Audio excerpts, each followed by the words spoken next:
you like to receive a GCash incentive of 500 pesos? Or number three, 1 month free access to our AI powered writing correction. And it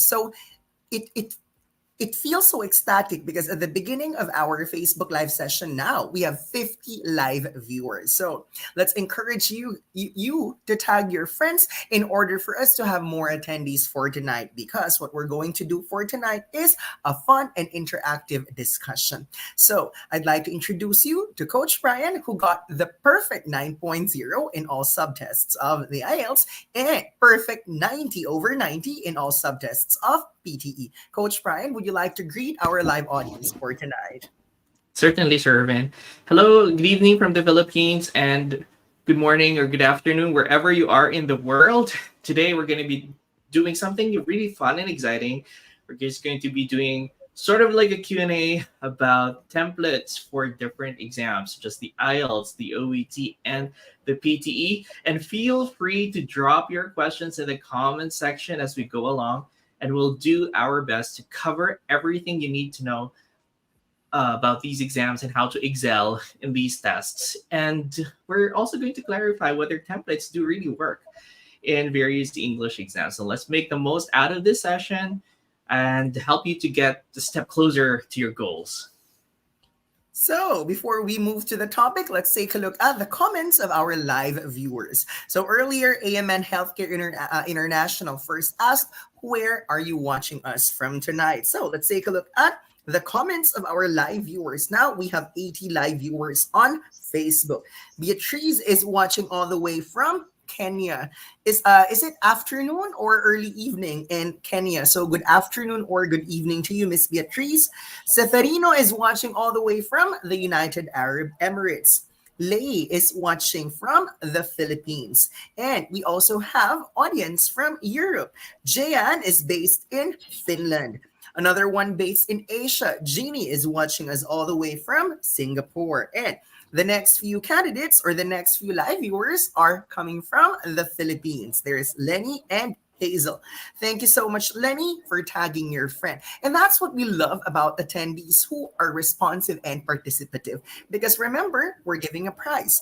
If you don't interact with us, we'll never remember you. So all you have to do until the end of our Facebook live session is to get our attention. Use the comment section, ask questions, because you'll never know if we're going to pick you as the lucky winner for tonight's discussion. Who else do we have here? Oh, JM is watching all the way from Europe, Liverpool, England. Eve, Rose, Christina, Arnie are watching us from the Philippines, and we have a US RN and Canadian RN watching from Toronto, Ontario. So good morning to you, Froylan. We have another one, and this one is from Bangalore, India. Hi, Anthony. Alexin. Well, here's a comment, and I suppose Alexin is already a UK RN who passed OET, and recently she was featured on the OET newsletter. So congratulations to you, Alexin. We at your 9.09er English family are so proud of your accomplishment. And Cheryl and Luella are watching us from the Philippines. So now we have nearly 100 live viewers on Facebook. It's getting interesting because people are participating. So one thing's for sure, we are not going to disappoint you for tonight. Now, before we talk about templates, we would like to share with you that for the longest time, it was just IELTS accepted by USA for visa screen and then license endorsement. And then here comes OET and PTE. They were introduced to the market and became relatively popular during that time in 2015 and 2016. But take note that the nurses during that time did not pay attention to OET and PTE because they were not accepted by CGF and NETS.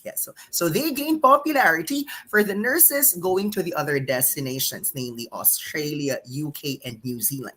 So PTE, back then in 2015 and 2016, there have been rumors of using templates as a secret ingredient to pass this computer-based examination. So having said that, there is no such thing as paper-based version of the PTE, and there is no human intervention here. It's just the computer evaluating your performance. And then all of a sudden, in August of 2022, exactly 2 years ago, that was when CGFNS announced that, hey, now we accept other English examinations. And now there's OET, PTE, MET, TOEFL, and TOEIC. So for the first few months after the announcement, people were like waiting for each other. Would you like to try these other exams? But in 2023, that was when a lot of people have encountered this idea on the internet, the proliferation of templates. So we're going to ask Coach Brian, someone who has aced both the IELTS and PTE, if templates worked past tense and if templates are still going to work in the present. So, Coach Brian, let's begin with our quiz time. Okay, so we are going to find out in this session whether your templates would still work today, 2024.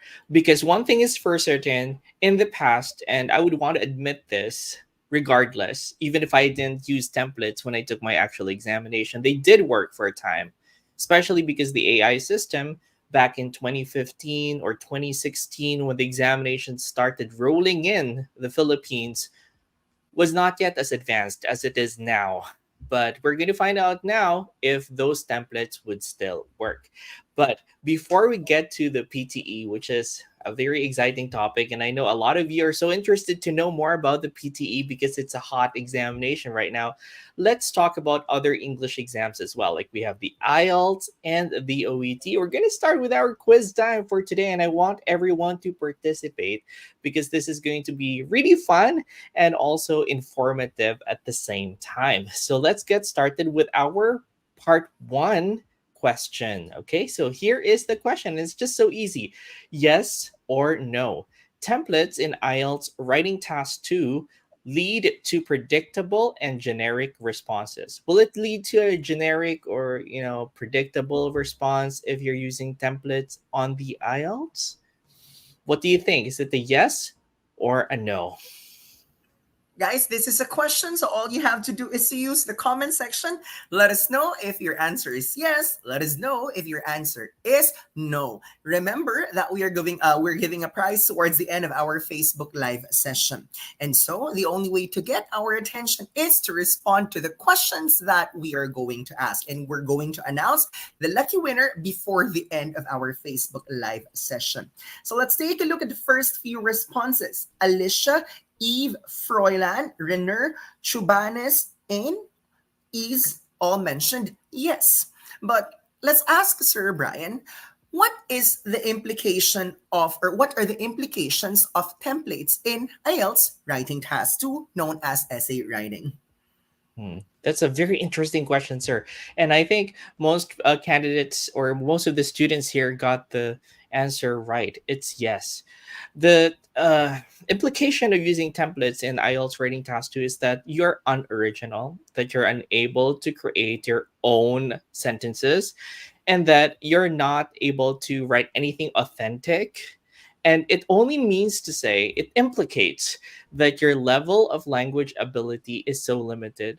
And it's going to be overly obvious, very overt in your examination if you're going to use templates, because usually these templated responses are perfectly written since you've memorized them ahead of time.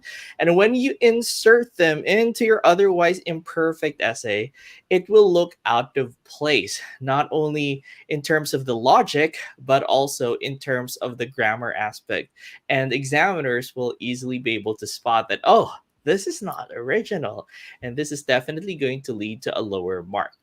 What happens to your essay if you're using templated responses would be that your essays would not be original, and at the same time, it will look very contrived or very artificial. And this is especially true in IELTS because it's not rated by a computer, it's not rated by artificial intelligence, but in IELTS, your writing responses are evaluated by human beings. In IELTS speaking, your interviewer is going to evaluate your performance. That's why a human being can easily identify if something is memorized or not. Why? I'll give you a case in point. Say, for instance, in IELTS writing task one or statistical writing, some candidates begin their output by writing something like this, explicitly exhibited in the diagram. So, obviously, candidates, when they come up with templates, they have researched, okay? They have looked at the thesaurus, they have searched for the meaning of something. And then after a very fancy first line, they continue with their sentence, and this is when their fractured English becomes apparent. So for most examiners, they would know that something's not right because how come the first few words are so well written, and then for the remaining half of the sentence or the remaining half of the paragraph, this is when there are a lot of grammatical errors and so on. But that is the case in IELTS where the examiner is a human being. But let's ask Sir Brian right here. Can we fool the artificial intelligence of PTE by using templated responses in 2024? This 2024, you guys should understand that the AI system that is being utilized by the PTE is not anymore the same AI utility that they used in 2015. There have been minor modifications and major adjustments along the way to improve the security and also the discrimination factor of the examination. And what this means is that right now in 2024, AI can already detect some of your templated responses. And to give you some examples, these are also used on the IELTS. And when examiners spot them, they know that these are templates. They also are the same ones that are detected on the PTE, such as when you write, there is a debate whether X is better than X or Y, I'm sorry. And then you put your stand. This essay shall discuss the merits of blah, blah, blah. If you're writing something like that, which is very formulaic, it will appear that your essay is 100% templated and it will definitely impact your scores. That will be detected by the computer. And to give you evidence of that, I want to challenge those people who have taken the PTE and did not get their desired scores. Look at your skills profile. And when you look at the skills profile section, you would see there the comments of the AI. This is individualized. It's not the same across all of the candidates who are taking the examination. If one of the comments says that you need to write more original text, that means to say that you've used a lot of templates in your responses, whether in speaking or writing, and the AI was able to detect that, which was the reason why your scores were very low. So, ladies and gentlemen, before we proceed to the next slide, I have a question to ask you. Apparently, the technology changes from time to time, right? So, simply put, for you to believe in the point that Sir Brian mentioned earlier, let me ask you guys, is the iPhone model in 2015 still in this 2024? I repeat, because I know for a fact that there is a slight delay between StreamYard and Facebook. So to repeat my question, and we're expecting you to use the comments section, is the iPhone model in 2015 still in this 2024?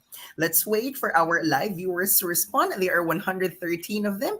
All you have to do is to tell us yes, it's still in, or not anymore, because 2015 is way so obsolete. That's 9 years ago. A lot of things have happened in the last 9 years. So we have yes, yes, no.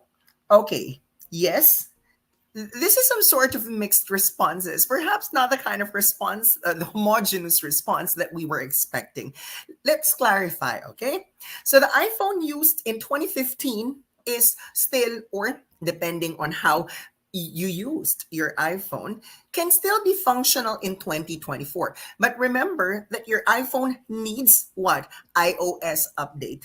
Sir Brian, is it every year? The Um, iOS update? Sometimes it's more than once every year, so it gets updated every time. And the point, guys, if you look at the IEL or the PTE result in 2015, it doesn't look anywhere near the PTE result of 2024. Because in 2015, you're not going to see an individual evaluation. But now, if you look at your skills profile, it will give you an individual evaluation. And we are certain that people in PTE do not want that their examination will be branded as something that can easily be tricked by humans using scripts or templates. That's why when you watch a video on YouTube, please double check the year when it was published. Because if this particular video with, let's say, 3 million views was published in 2015, saying this is the template I used when I passed the examination, you better think twice. It's not 2015 anymore, it's 2024. It's also important to look at the year when the video was published because sometimes obsolete information that worked before might not work anymore this time and might never work in the future. So that's our first bullet point. Can we please move on to the next slide, Coach Brian? Certainly, Sir Irvin. Now let's move on to the next question. It's just true or false. And I think you know the answer to this question. As examiners are humans, they cannot determine templates in IELTS Writing Task 2. So since your examiners are humans, they cannot determine whether you used anything templated in your IELTS Writing Task 2 or your essay writing test. What do you think? Is it true or false? So this is still part of our quiz time, ladies and gentlemen. All you have to do is to answer true or false. And then later, the most active Facebook Live viewer is going to receive a prize. And what are the three options to choose from? It could be number one, a free book related to English exams. Number two, GCash incentive of 500 pesos. Or number three, 1 month access to our AI powered writing correction. Again, we are waiting for our live viewers to respond. This is supposed to be a live and interactive discussion. When we ask, we are hoping for feedback because whatever you provide us as answer, that's going to be the topic of our discussion. But while you're still thinking if the answer is true or false, if in case you're planning to take IELTS in the Philippines, the British Council has a special promo for IELTS on computer, and this promo is until the end of the month only, meaning to say it's not going to be extended in September. And what's this promotion all about?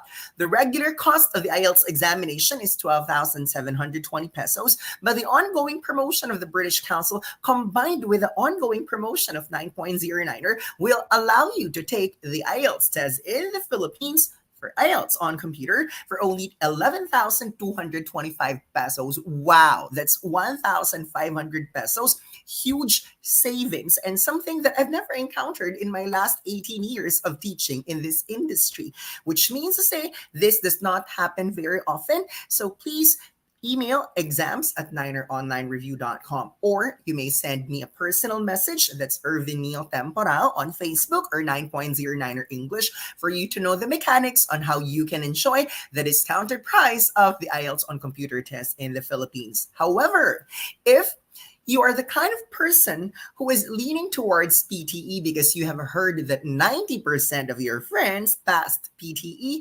then 9.09er is also the official reseller of PTE in the Philippines. So you don't have to pay the amount in full.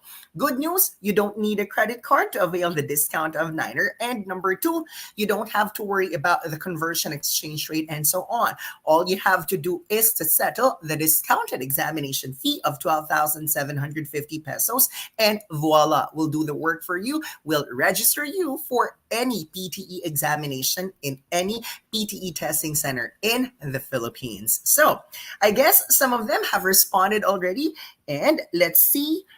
Apparently, everyone answered true. So, Sir Brian, can we please talk a little bit more about this particular question before we move on to question number three? Yes, it's also not true. Examiners are trained to spot templates or memorize scripts when they are seen. Actually, this is absolutely true because part of the training of your examiners is to spot whether something is artificial or something is memorized. And in fact, if you would see your answer booklet on the IELTS, there's one penalty there that says memorized, which means to say if the examiner feels that anything in your writing is memorized, you get penalties for that. -1 band score to up to -3 band scores, depending on how many memorized templates you included in your exam. So if you feel you're going to pass the examination by hacking your way through the test and just memorizing something really generic in the test, that won't work. And I guess Sir Irvin will be able to elaborate this further because he has personally talked to some examiners, and this is something that they are always pinning down among candidates. And this is something that we cannot share in PTE because I have never met a PTE examiner because there is no human examiner in PTE. But personally, I have met IELTS examiners and OET interlocutors. So, ladies and gentlemen, let me just give you an idea of how it was before and how things are now. So, before, the examiners who are going to evaluate your performance are the same examiners who live in that particular country where you're taking the test.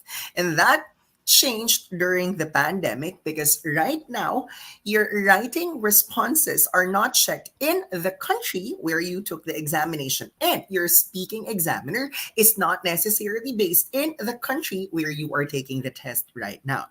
So before the pandemic, there's this notion that it might be better to go to countries where the locals are not that good in English as compared to their home country. Perfect example. In Southeast Asia, it's evident that Filipinos have better English speaking skills as compared to most of its Asian neighbors, maybe with the exception of Singapore, because in Singapore, English is a common language. But then again, some people try to go to countries like Vietnam or Thailand or Laos, thinking that they might score better as compared to the locals taking the test because of the examiners. But that's no longer true after the pandemic because when you take the examination, it's via video call speaking. And your examiner might be based in another country. Say, for instance, even if you are in Baguio, your examiner might be an Australian based in Nigeria. Or if you're taking the test in Cebu, your examiner might be a Canadian based in Tajikistan.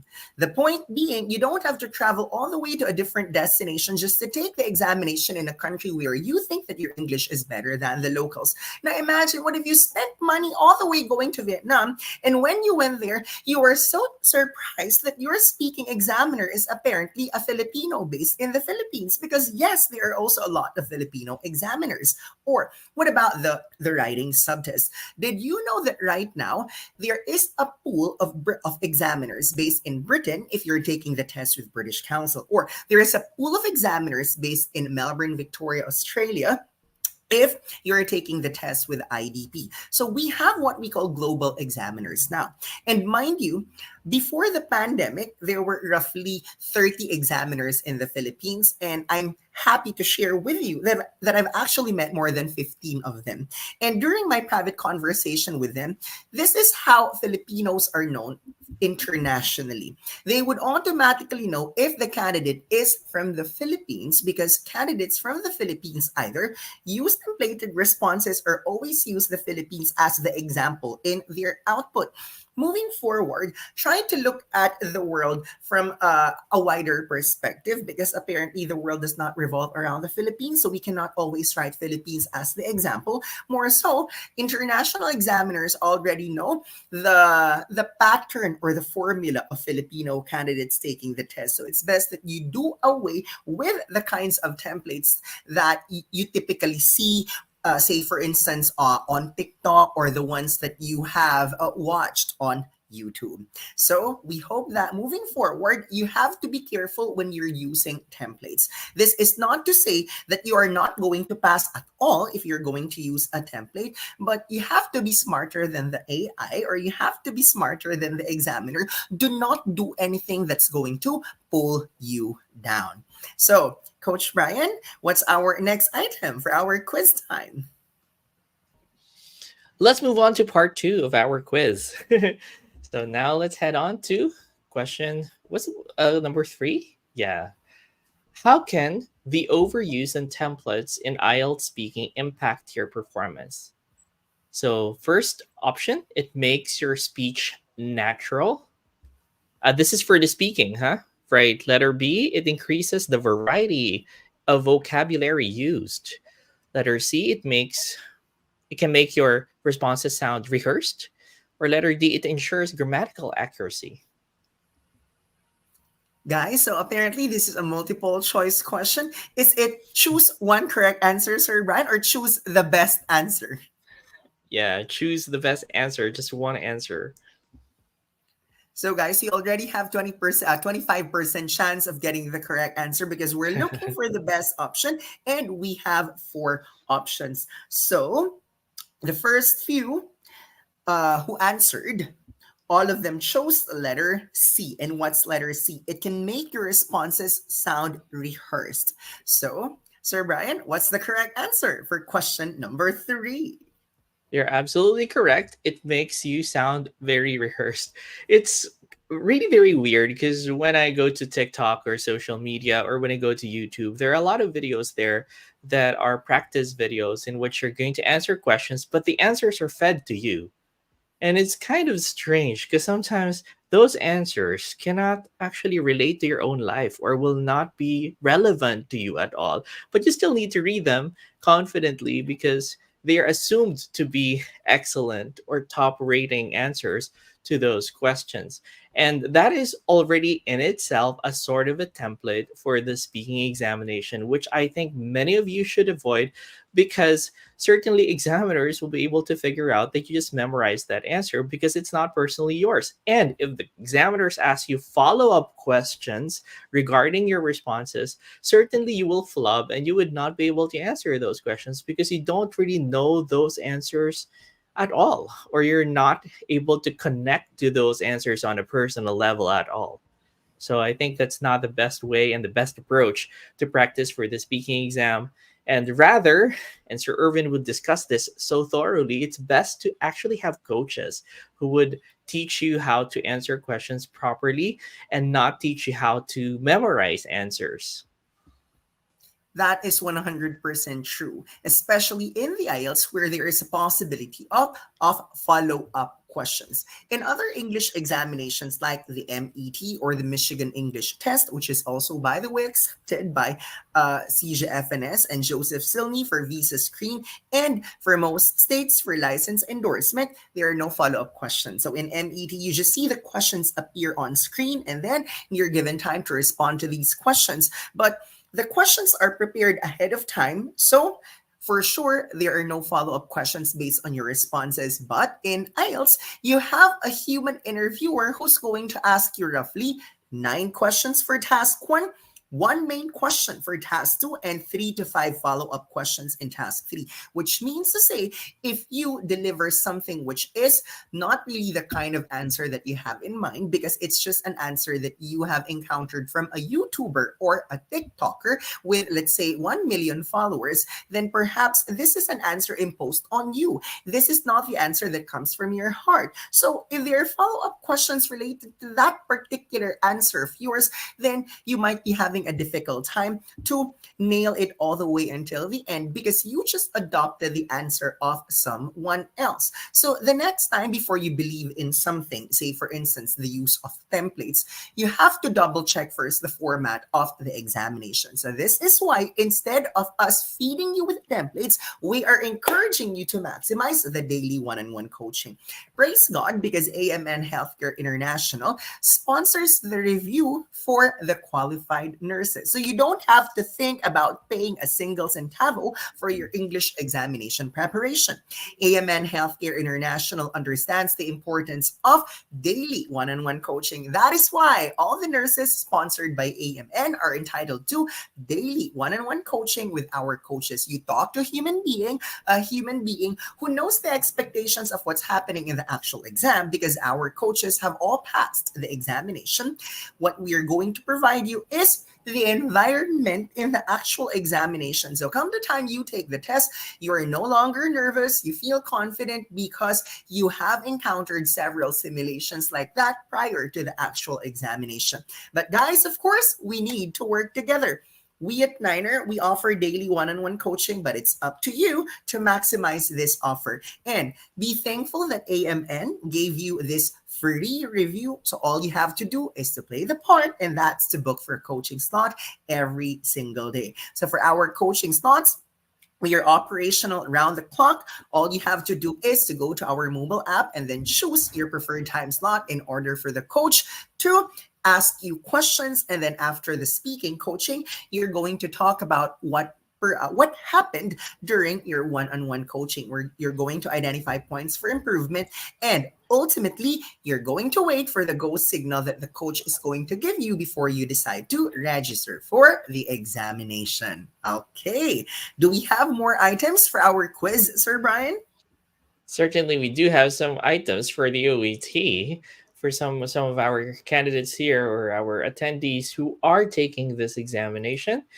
And here's just one easy question for OET. In which subtests do most candidates use templates in OET? All right, so this is sort of an enumeration question. So, among the four different subtests of the OET, listening, reading, writing, and speaking, where do candidates usually use templates? So, guys, if there are four subtests, we just need you to name two. Is it listening, reading, writing, speaking? So, the question from Sir Brian is, in which two subtests of the OET do most candidates use templates? So, while you're still thinking of the correct answer, this is the 30th minute of our FB Live. So, we would like to invite you to watch the two weekly shows of AMN Healthcare International.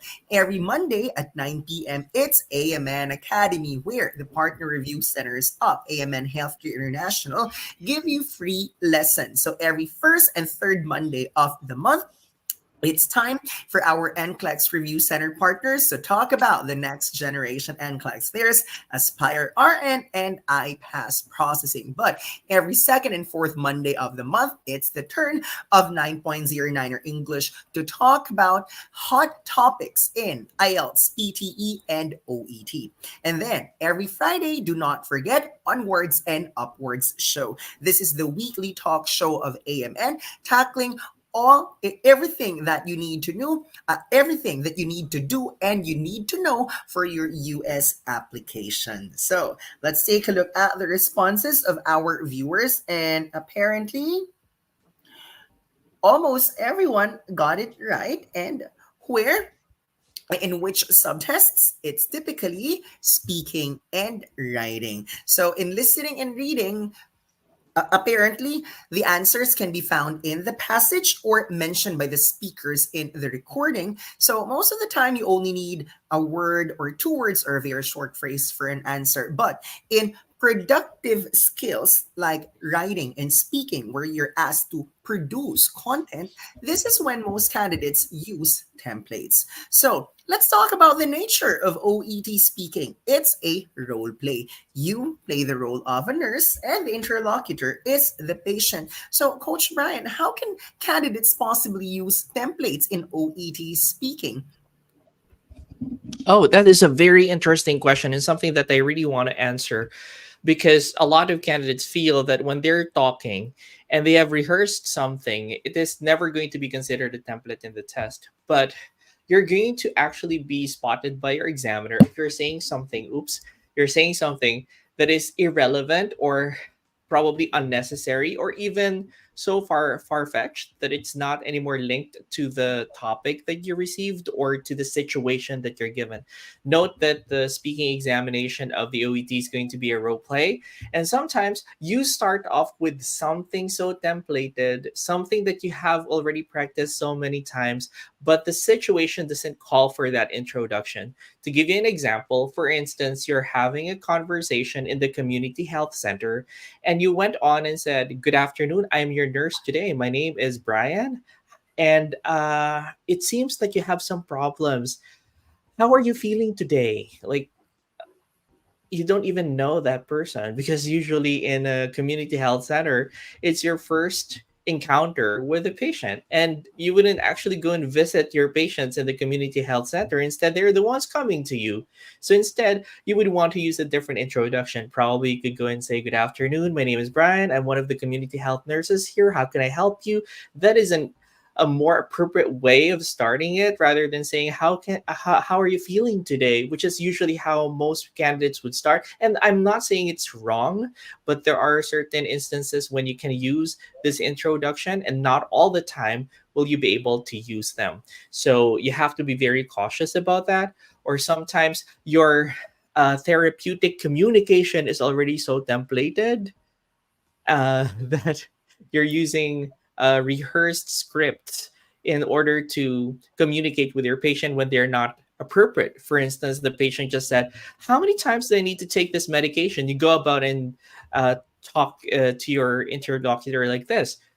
I understand that you're concerned about the frequency of the medication, and that's totally inappropriate. You could just answer that question by saying twice a day or three times daily, but you went on and say, I understand what you're feeling right now. It must be really very difficult to take medications, and that's just not appropriate in that kind of situation. So you don't want to template everything. Make sure your responses are appropriate to the conversation in the speaking test. So, guys, that's OET speaking, but what about OET writing?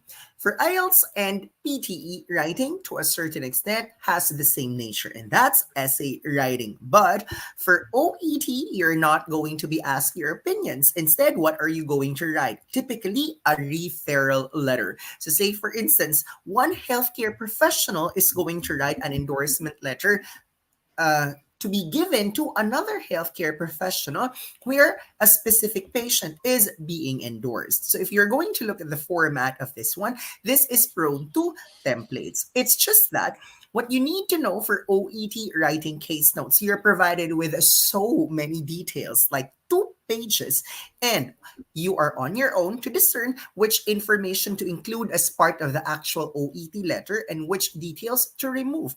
That is why if you're going to make use or if you're going to rely on templates that you have encountered on the internet, it might be difficult for you to identify which final details to include because templates are generally long. So they're already going to consume the or they're going to consume the number of words that are supposed to be allotted for the other ideas. So, Coach Brian, will you please give us an example of situations in OET writing where templates can lead to disaster instead of helping the candidates get the score that they need? Certainly, Sir Irvin. And I really wanted to talk about this because a lot of candidates who are taking the OET use templated responses. You might not notice it, but just writing something as simple as the Mrs. Smith would need continued care and management from your center, when in fact it's not continued care that the patient would need, but assistance on daily activities instead, or maybe regular monitoring. So it's different. Using templates in the OET writing subtest can be a double edged sword. While templates provide a useful structure and can help candidates generally to organize their thoughts, I think the over reliance on them can lead to problems that might lower your score. For example, using templates can result in a more generic kind of letter, and you might actually input a lot of words there that might not be relevant to the situation anymore and might take up a lot of space, making you write more than 180 to 200 words.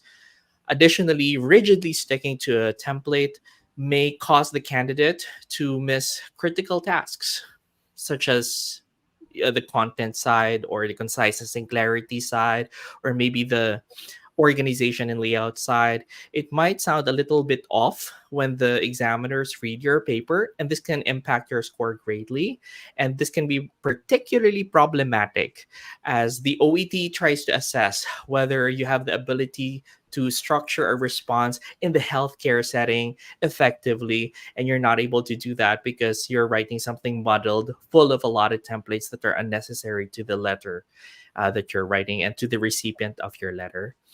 And of course, the worst thing that can happen is that because you're using a lot of the templates, it can lead to misunderstanding, or misapplying parts of a template can introduce errors as well in your examination, such as what I've mentioned a while ago, in which you're writing to request for continued care, but in fact, the case notes would require you only for monitoring. or for support or for assistance. So you have to be very careful with that because you might actually misrepresent the information that's provided, and this can be potentially disastrous in your examination. Great. Thank you so much for the output, especially to our dear candidates who are looking at OET as an alternative English exam for their US dream. So here's a comment from Froilan: is PTE accepted in Missouri?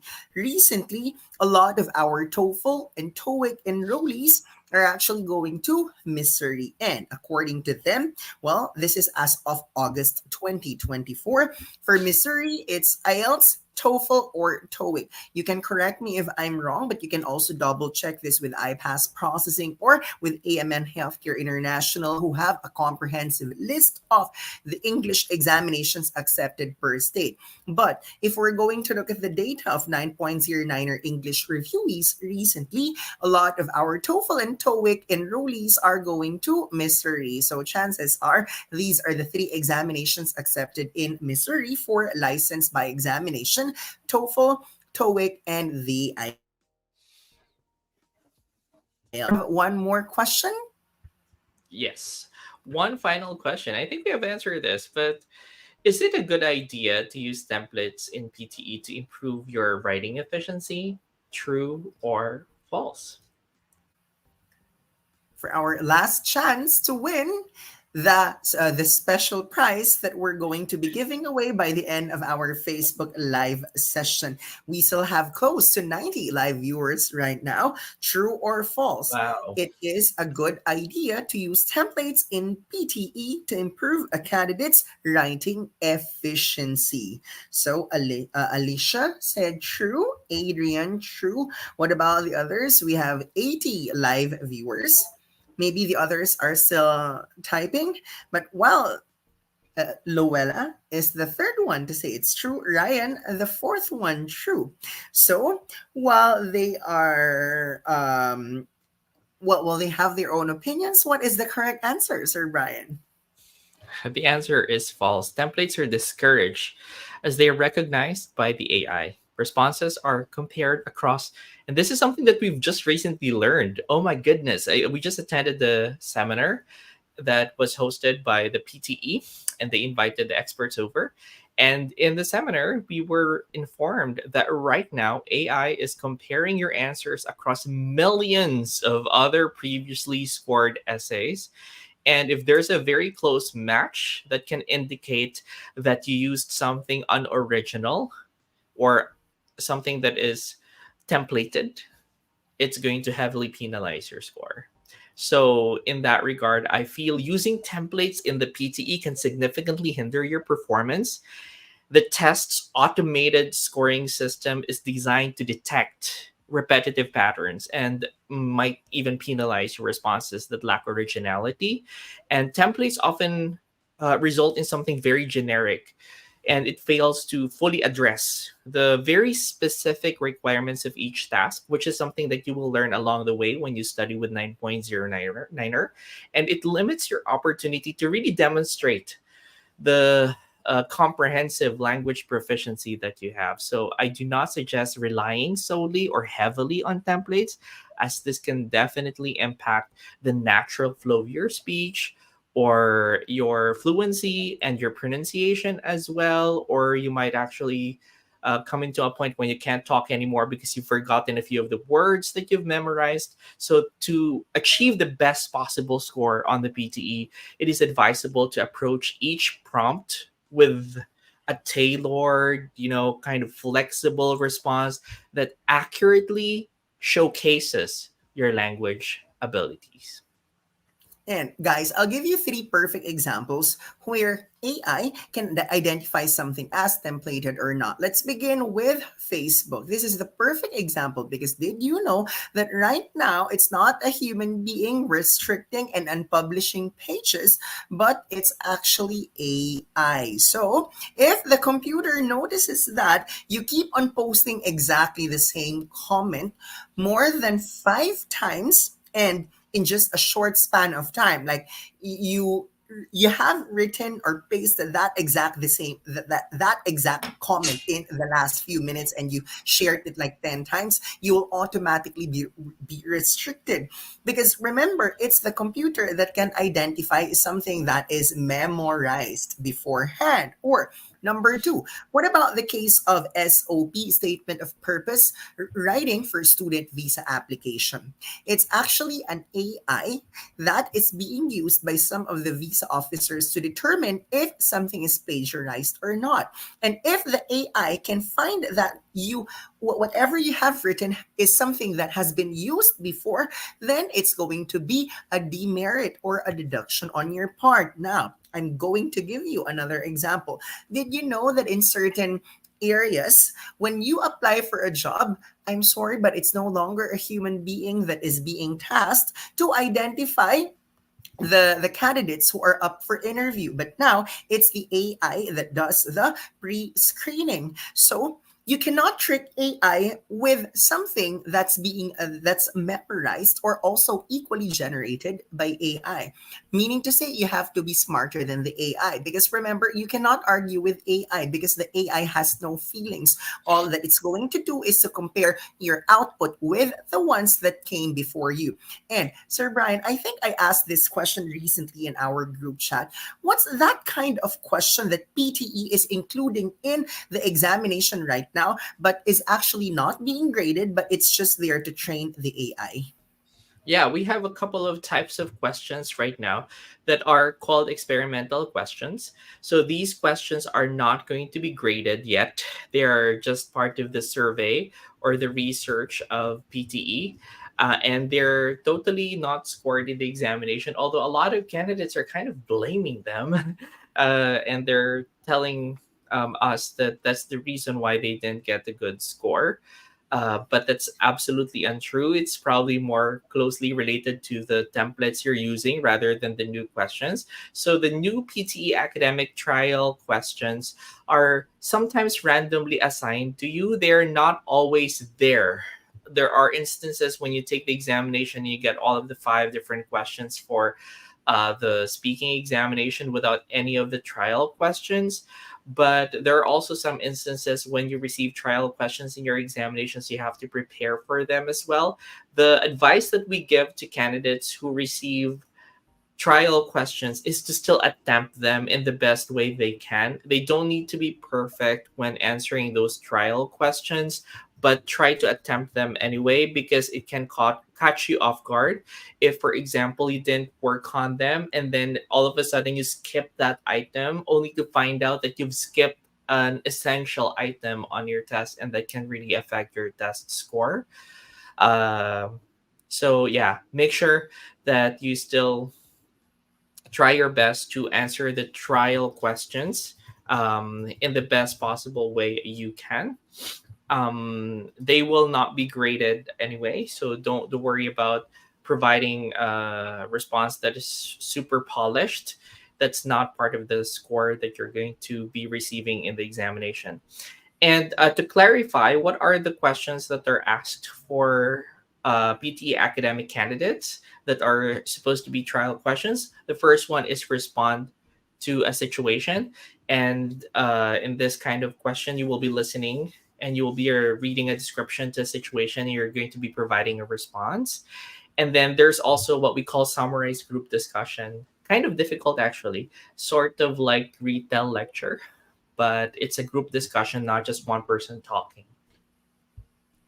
Guys, you have heard it from Sir Brian that there needs to be a stimulus in order to train the AI. So FYI, AI is not dumb, okay? You cannot trick the AI by using something that you've just encountered on the internet.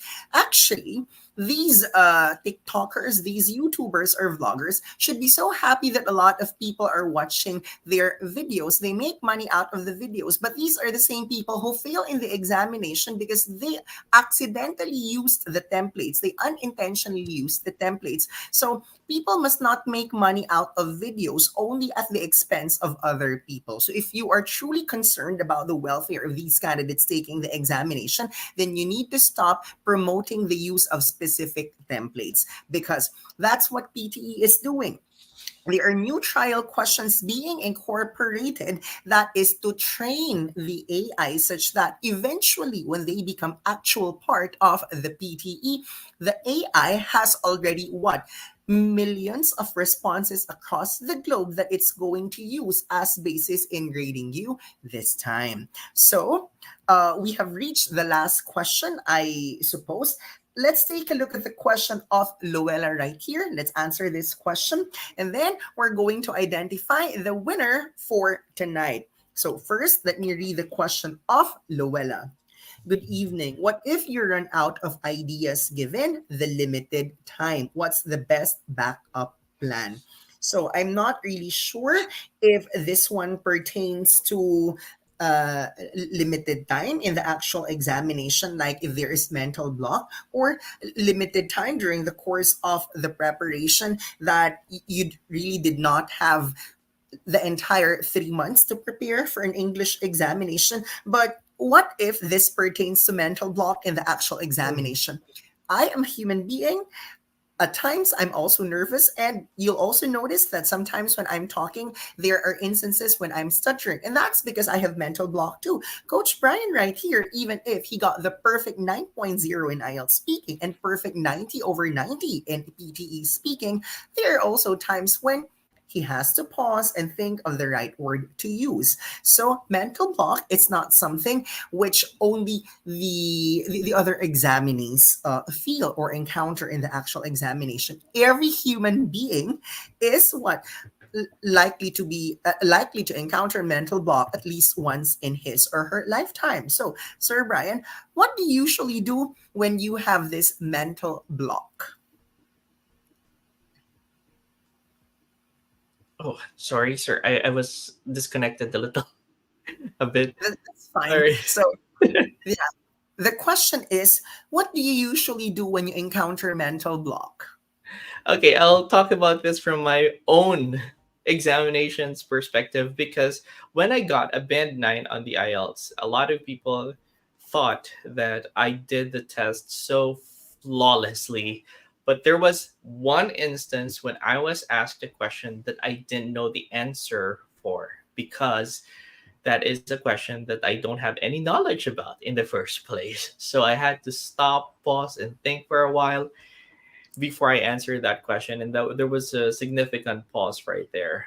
But know that as long as you speak still and you answer the question in the best possible way you can, even if your answer didn't make any sense at all, and even if you had to think for a few seconds to figure out what you're going to say, you can still get the grade that you want because examiners are trained to ascertain whether your pause is because you're still thinking of what next to say or whether there's a lapse in your language. So if the examiner feels that, oh, this person just needed some time to compose his thoughts and then it didn't really affect the conversation process anyway, you will still get the score that you desire.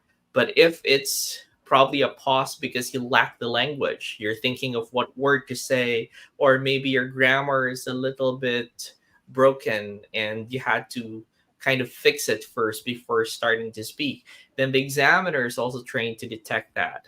Remember, not knowing an answer is not an impediment to success as long as you try your best because at the end of the day examiners are going to try and assess whether you exerted effort and whether you deserve the score that you're going to be given and you went through all of the disadvantages and all of the hassle just to be able to answer the questions. That's what matters to the examiners, and not really whether you're a perfect human being because nobody's perfect. Remember, IELTS and other English exams are intended not for first language English users, but for us, second language English users who probably learned a different language before English. So it's okay. Calm down and recover. I'd like to echo what Sir Brian said. Maybe there is mental block because people are thinking, what I'm going to say next might be wrong. Mhm. What we want you to know is that we have to reassure you that there is no moral judgment whatsoever of your answer. For as long as you're able to communicate your thoughts in mostly correct English, not perfect English, then you are safe. And notice, what's the passing score? It's not the perfect score, right? Like in IELTS, the perfect score is 9.0, and all you need is a 7.0. In PTE, the perfect grade is 90, and what you need is 50. So you have like what, 40 chances of committing a mistake. And then in MET, the perfect score is 80, and what you need is a 55. At the end of the day, I'd like to borrow what Coach Philip mentioned, that competence leads to confidence. If you know that you have prepared for the examination, then whatever situation, whatever question comes out in the actual examination, you are confident that you can make it because you know that you have the competence, because you allotted like what, 2 to 3 months of preparation for the exam. Hopefully, not 2 to 3 hours of just watching videos on YouTube. It's useless to watch videos if you don't practice opening your mouth. Remember, there is no such thing as watching in the actual examination, but there is such thing as speaking in the actual examination. So, looking at the time that we have right now, it's 9:55 p.m. We'd like to thank everyone at AMN Healthcare International for allowing 9.09er English to share with you the latest updates, especially because we join trainings from time to time, like the most recent training being conducted at Holiday Inn, specifically for PTE experts, where our coaches who have attended already got a certified PTE trainer badge. So congratulations to the 22 coaches of 9.09er who were awarded that certified PTE trainer badge. For tonight, we would like to thank everyone who participated. The peak earlier was nearly 120 viewers. So, this is something that we are very thankful for, because it's late at night, but you chose to be with us to listen to this live and interactive discussion. Our winner for tonight is none other than Maria Teresita Abaag Padawan, all the way from Doha, Qatar. We want people to know that it's not just the Filipinos based in the Philippines who have chances of winning. We give equal opportunities for everyone joining our Facebook Live session. And don't forget that we have another Facebook Live session here at AMN Healthcare Academy, fourth Monday of this month. So, we would also like to invite you to join our free webinars that 9.09er is conducting. So, every Tuesday at 7 p.m. with me and Sir Philip, and every Friday with me and Sir Brian at 6 p.m. Also, if you read the comment section, we're inviting you to join our new Facebook groups where every day we share free review materials and we give away prizes. Once again, thank you to everyone at AMN, and we hope to see you, all of you, in our next Facebook Live session. Good night and God bless. Bye.